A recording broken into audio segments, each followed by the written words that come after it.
तो बच्चों, बायोलॉजी का जो पहला चैप्टर था जीवन की प्रक्रियाएं, इस चैप्टर के अंतर्गत आपने जीवन की प्रक्रियाओं के अंतर्गत सजीव तथा निर्जीव में अंतर पढ़ा। उसी के आगे जो आपका अगला टॉपिक है जिसको हम बोलते हैं पोषण अर्थात न्यूट्रिशन। क्या होता है न्यूट्रिशन अर्थात व्हाट इज न्यूट्रिशन? पोषण क्या है? जीवों द्वारा भोजन या पोषक तत्वों को प्राप्त करने की क्रिया को हम पोषण अर्थात न्यूट्रिशन कहते हैं। अब पोषण की आवश्यकता क्यों पड़ती है अर्थात नीड ऑफ फूड। पहला, ऊर्जा स्रोत। यदि हम भोजन लेंगे तो उस भोजन से हमको न्यूट्रिशन मिलेगा अर्थात ऊर्जा प्राप्त होगी, तो हम किसी भी कार्य को बिना थके हुए आसानी से कर सकते हैं। दूसरा होता है शारीरिक वृद्धि, जिसे हम बोलते हैं ग्रोथ। यदि हम पोषण युक्त भोजन करेंगे तो हमारे शरीर की वृद्धि अर्थात लंबाई भी बढ़ेगी। तीसरा है शरीर में टूट फूट की मरम्मत। जो भी हमारे शरीर में कोशिकाएं क्षतिग्रस्त हैं, टूटी फूटी हैं, यदि हम पोषण न्यूट्रिशन युक्त भोज्य पदार्थों को ग्रहण करेंगे तो इससे हमारे शरीर में नई सेल्स का निर्माण होगा, जिससे कि हम लोग स्वस्थ रहेंगे। और चौथा होता है रोगों से प्रतिरक्षा। आज के इस दौर में विभिन्न प्रकार के रोग मनुष्य के ऊपर हावी हो रहे हैं।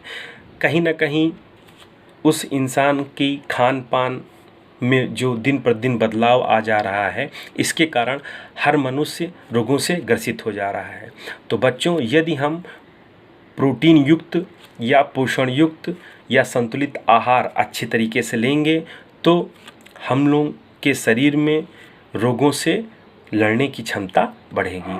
तो बच्चों, इसलिए हमारे शरीर को पोषण की आवश्यकता होती है। एक बार पुनः, पहला है ऊर्जा स्रोत, दूसरा है शारीरिक वृद्धि, तीसरा है शरीर में टूट फूट की मरम्मत, चौथा है रोगों से प्रतिरक्षा। अब भोजन में मुख्य घटक अथवा पोषक तत्व भी कुछ और होते हैं। 5 प्रकार के पोषक तत्व होते हैं: कार्बोहाइड्रेट, वसा, प्रोटीन, विटामिन, खनिज लवण तथा जल। ये बच्चों जो पोषक तत्व होते हैं, एक स्वस्थ मनुष्य के भोजन में ये सारे पोषक तत्व का होना परम आवश्यक है।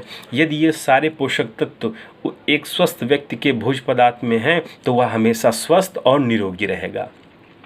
तो पोषक तत्व को उनके कार्यों के आधार पर 3 वर्गों में बांटा गया है। पहला है ऊर्जा प्रदान करने वाले पोषक तत्व। ऊर्जा प्रदान करने वालों में जैसे कार्बोहाइड्रेट तथा वसा हो गई। दूसरा है निर्माणकारी पोषक तत्व। निर्माणकारी पोषक तत्व के अंतर्गत आपका प्रोटीन्स आता है। और तीसरा होता है प्रतिरक्षा प्रदान करने वाले पोषक तत्व। इसके अंतर्गत विटामिन तथा खनिज लवण आता है।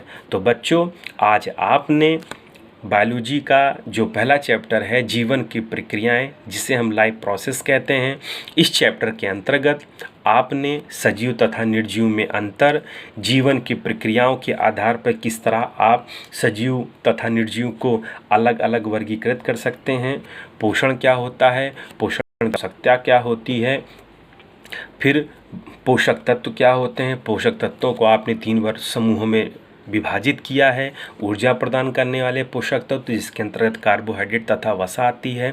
निर्माणकारी पोषक तत्व, जिसके अंतर्गत प्रोटीन्स आती है। और तीसरा प्रतिरक्षा प्रदान करने वाले पोषक तत्व, जिसके अंतर्गत विटामिन तथा खनिज तत्व लवण आते हैं। Thank you.